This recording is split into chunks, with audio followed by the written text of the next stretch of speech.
Hello दोस्तों, नमस्कार। मैं डॉक्टर पी कुमार आज एक नई वीडियो के साथ मिलते हैं। आज मैं एक ऐसी बीमारी के बारे में बात कर रहा हूं जो कि आज गर्मी के समय में काफ़ी कॉमन है। बच्चे खास करके ज़्यादा परेशान रहते हैं, ज़्यादा इससे अफेक्टेड हो जाते हैं। जी हाँ, मैं बात कर रहा हूं एपिस्टेक्सिस, जिसे नाक से खून निकलता है और ये गर्मी के दिन में आम समस्या है। आज क्लिनिक में 5 से 6 बच्चे, खास करके उसके गार्जियन, उसे बच्चे को लाते हैं कि मेरे बच्चे को नाक से खून आ रहा है। और ये कभी कभी गंभीर स्थिति बन सकती है। और किसी को हैबिचुअल ये होता है, किसी को गर्मी के मौसम में, किसी को ठंडा के मौसम में अक्सर होता है। तो उसके लिए मैं बताऊंगा कि जिसमें कि वो बार बार जो गर्मी के दिनों में या किसी समय में नाक से खून आता है, तो उसके बारे में बात करूंगा। आप अंत तक देखें। कुछ दवाई के बारे में जानकारी दूंगा, जैसे कि आप अवेयर हो सके कि इसका इलाज काफ़ी आसान है और संभव है। कुछ मिसअंडरस्टैंडिंग होती है, कुछ जानकारी के अभाव में कुछ ऐसे लोग कर देते हैं जो कि कभी कभी काफ़ी सीरियस स्थिति बन सकती है। नाक से खून निकलना जो गर्मी में होता है, मैं उसी के बारे में बात करूंगा। जनरली जो दो तरह से नाक से खून निकलते हैं। एक है एंटीरियर नोज ब्लीडिंग, जो कि आगे के हिस्से में निकलता है, जो कि काफ़ी कॉमन होता है और व्यक्ति अपने जीवन में कभी न कभी इस समस्या से ग्रसित रहता है। लोग ने झेला है कि नाक से कैसे खून आता है, और जो आसानी से बंद भी हो जाता है, बहुत सीरियस कंडीशन नहीं होता है। और दूसरा होता है पोस्टीरियर नोज ब्लीडिंग, जो काफ़ी सीरियस हो सकता है। वो 40 उम्र के ऊपर वाले मरीज को होता है और उसके बहुत सारे कारण होते हैं। और मैं यहाँ बात करूँगा जो गर्मी में जो नाक से खून निकलता है उसके बारे में। जो नाक से खून निकलता है उसको लेकर के उसको क्या करना चाहिए, क्या नहीं करना चाहिए, मैं बताऊंगा। तो एक एक जो निकलती है कि क्या नहीं करना चाहिए। जनरली मैं देखता हूँ लोग बोलते हैं कि मैंने बच्चे को जब नाक से खून निकला तो मैं उसे लिटा देता हूँ। लिटाना कदापि नहीं चाहिए। अगर लिटाएंगे तो लिटाने से हुआ तो पेट में खून चला जाएगा या सांस के नली में जम सकता है, जो कि काफ़ी एक सीरियस कंडीशन बन सकता है। आपको लगता है कि वो नाक से खून नहीं निकल रहा, आपको नज़र नहीं आता, लेकिन वो जनरली वो ब्लीडिंग होती है और वो नीचे जाके जम जाता है। इवन मरीज कल हो करके बोलता है कि मैं जब नाक को सुड़कता हूँ या निकालता हूँ या माउथ से जब स्पुटम निकालता हूँ तो उसमें छोटे छोटे जो है ब्लड के क्लॉट निकलते हैं और निकलते रहते हैं। कभी कभी तो उल्टी में या पैखाना जिनको भी काला हो सकता है, क्योंकि जो ज़्यादा ब्लड को अगर पेट के हिस्से में चला गया तो उसे दूसरे दिन जो है उनको स्टूल उनका ब्लैकिश भी हो सकता है। तो उनको लिटाना नहीं चाहिए, उनको बैठाना चाहिए। बैठाना चाहिए और बैठा करके थोड़ा सर को नीचे झुकाना चाहिए और उसके आगे वाले हिस्से को थोड़ा सा दबा के रखना चाहिए। ज़्यादा मरीज को हिलाना डुलाना नहीं चाहिए। बच्चे या तो नाक को मैश करेंगे या तो फिर नाक में उंगली डालेंगे। उन्हें दबा करके 10 मिनट दबाएंगे, खून अपने आप निकलना बंद हो जाएगा। और उनको बोला में कि मुंह से उनको सांस लेना है, ज़्यादा छूना नहीं है, ज़्यादा बोलना नहीं है और धीरे धीरे सांस लेना है। यदि नाक से खून निकलना बंद भी हो गया तो उनको धीरे धीरे नाक से सांस लेना चाहिए और नाक को डिस्टर्ब नहीं करना चाहिए, हिलाना नहीं चाहिए। तो इस तरह से आप एक सीरियस कंडीशन को, ब्लीड को आप रोक सकते हैं।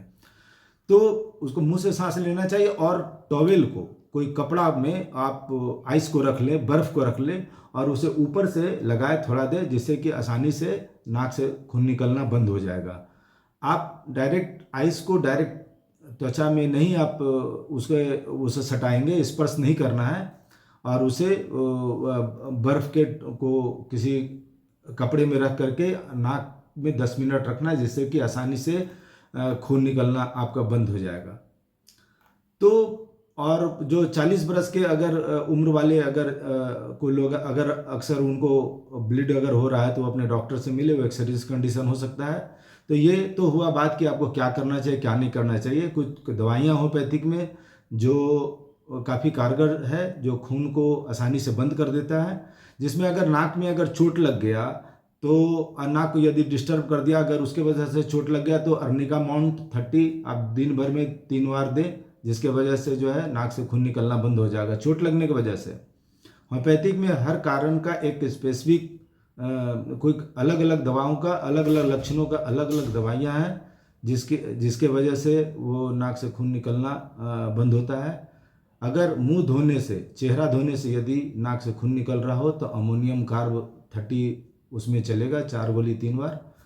नाक से यदि ब्राइट रेड कलर का, यदि जैसे कट जाने के बाद यदि ब्लीडिंग होता हो तो उसमें मेलिफोलियम 30 है। यदि काला काला खून निकल रहा हो, जमा जमा खून निकल हो, गाढ़ा खून निकल रहा हो तो हेमामिलिस 30 3 बार काफ़ी अच्छी दवा है।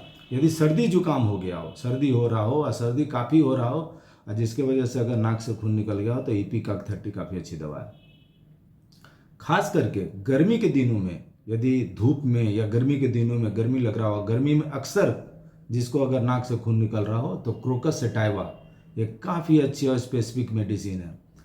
मैं अपने मरीजों को क्रोकस सेटाइवा और मेलिफोलियम देता हूँ, इसी से उनका नाक से खून निकलना बंद हो जाता है। अलग अलग स्पेसिफिक अगर कुछ सिम्टम्स है तो उसकी स्पेसिफिक अलग अलग दवा है। जैसे माया नथुने से यदि खून निकल रहा हो तो अलग दवाई, दाहिने से निकल रहा तो अलग दवाई, कुछ और कारण हो तो अलग अलग दवाई। लेकिन यहाँ साधारण अवस्था में मैं बात कर रहा हूँ, अगर ज़्यादा ब्लड निकल गया हो किसी अवस्था में, नाक से ही नहीं कहीं से भी अगर ज़्यादा ब्लड निकल गया हो, किसी वजह से कमजोरी हो गया हो तो उसमें चाइना 30 देने के बाद, ब्लड निकलने के बाद यदि कमजोरी फील कर रहा हो तो चाइना 30 3 बार इस्तेमाल करना चाहिए।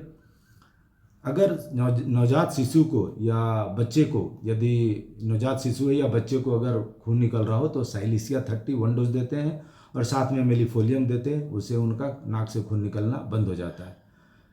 बच्चों में खास करके लड़कियों को अगर नाक से खून निकलता है तो क्रोकस सेटाइवा ही उसकी दवा है।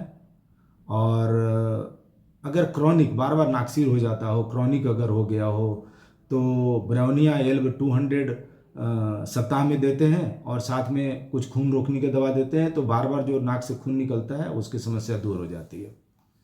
और भी कुछ सिम्टम्स है, जैसे गर्भावस्था में यदि मासिक रुक गया हो और ये मेनोपॉज हो गया हो, ज़्यादा लेट से अगर मासिक आपका डिले होता हो पीसीओडी के केस में, तो ऐसे अवस्था में भी नाक से खून निकलता है तो उसमें ब्राउनिया एल्ब और क्रोकस सेटाइवा सिम्टम्स के अनुसार डॉक्टर उनको चुनाव करके देते हैं।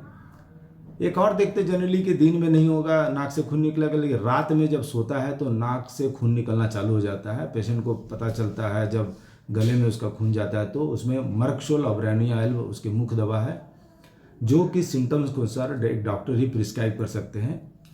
तो ये रही एक साधारण बात जिसमें कि आप क्या करना है क्या नहीं करना है, तो आप इसका फ़ायदा लें, इसका लाभ उठाएं। अच्छी जानकारियों के लिए समय समय पे आप हेल्थ का अवेयरनेस के साथ हमेशा जुड़े रहें, अवेयर रहें, आप स्वस्थ रहें। इसके लिए इस चैनल को लाइक करें, सब्सक्राइब करें। धन्यवाद।